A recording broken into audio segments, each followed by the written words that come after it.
Welcome students. The next topic is energy.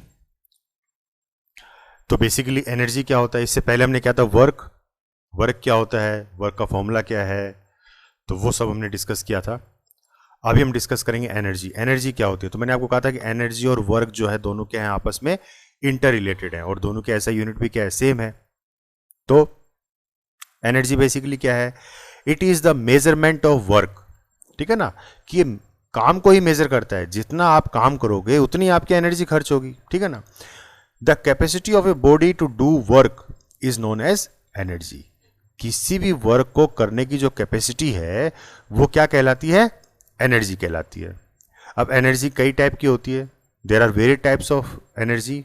So for example mechanical energy, electrical energy, sound energy, nuclear energy, chemical energy, solar energy and thermal energy. ठीक है ना, these are various types of energy. और जो ऐसा unit है energy की, एक तो जूल होती है।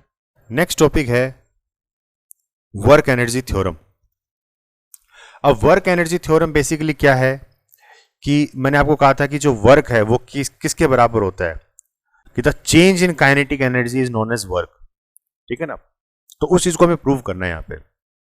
तो वर्क एनर्जी थ्योरम क्या होती है, it states that work done on a body by a force acting on it is equal to change in kinetic energy.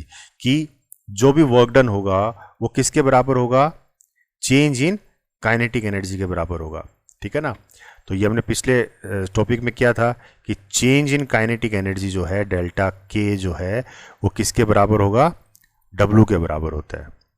ठीक है ना, और चेंज इन काइनेटिक एनर्जी क्या होगा, final kinetic energy minus initial kinetic energy, final kinetic energy minus initial kinetic energy. तो ये हुआ change in kinetic energy. ठीक है ना, तो ये चीज है। अब ये जो कंडीशन हम कर रहे हैं ये किसके लिए कर रहे हैं, फॉर कांस्टेंट फोर्स। अब कांस्टेंट फोर्स से आप क्या समझते हो, constant force is applied on a body to produce displacement.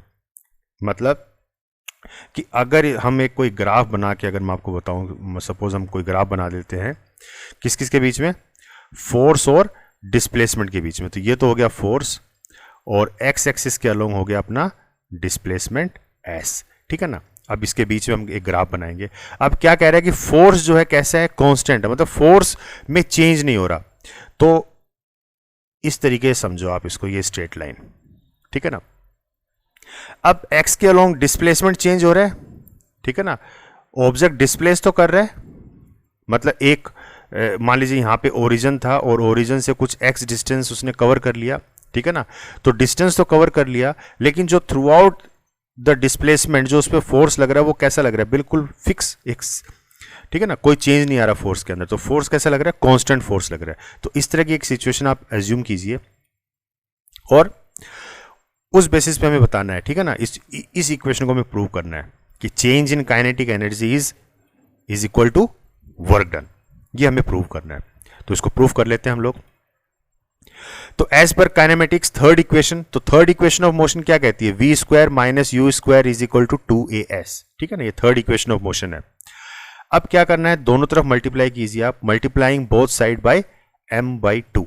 m/2 से आप मल्टीप्लाई कर लीजिए। m stands for mass of the object और इसको डिवाइड बाय 2। तो ये आपको दोनों तरफ मल्टीप्लाई करना है। तो मल्टीप्लाई करोगे तो क्या हो जाएगा, half of m v square minus half of m u square is equal to 2as, और फिर यहां पे मल्टीप्लाई कर दीजिए हाफ ऑफ m से।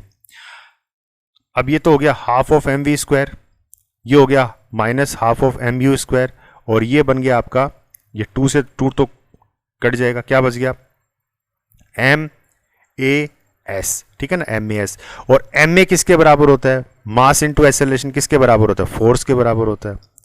और S क्या है, आपकी डिस्प्लेसमेंट है, तो उसको एज इट इज लिख दो। और F.S ये क्या होता है, ठीक है ना, the product of force and displacement, ये किसके बराबर होता है, ये वर्क डन के बराबर होता है। ठीक है, ये चीज हम पढ़ चुके हैं कि वर्क डन क्या होता है, the product of force and displacement. ठीक है ना, तो अब देखिए W किसके बराबर हो गया, basically half of mv square minus half of mu square. तो half of M we square किसका फॉर्मूला होता है? ये काइनेटिक एनर्जी का फॉर्मूला होता है। अगर आप लोगों ने 9th क्लास में पढ़ा है, ध्यान आपको, तो half of M we square किसका फॉर्मूला है? काइनेटिक एनर्जी का। तो वी स्क्वायर आ गया, मतलब कैसी काइनेटिक एनर्जी है? फाइनल काइनेटिक एनर्जी है, ठीक है ना।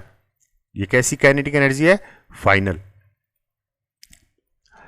ये देखिए, तो half of M we square minus half of m u square, तो एम वी स्क्वायर ये तो हो गया फाइनल काइनेटिक एनर्जी, माइनस ये हो गया आपकी इनिशियल काइनेटिक एनर्जी। तो इसको हम शॉर्ट में ऐसे भी लिख सकते हैं, के एफ माइनस के आई, ठीक है ना।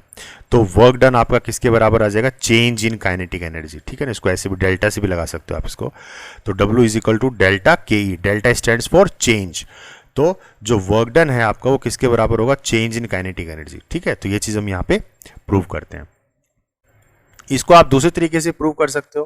पहले वाले केस में हमने क्या किया था कि फोर्स को हमने कांस्टेंट ले लिया था। यहां पे हम क्या करेंगे? फोर्स को वेरिएबल मान लेते हैं, ठीक है ना।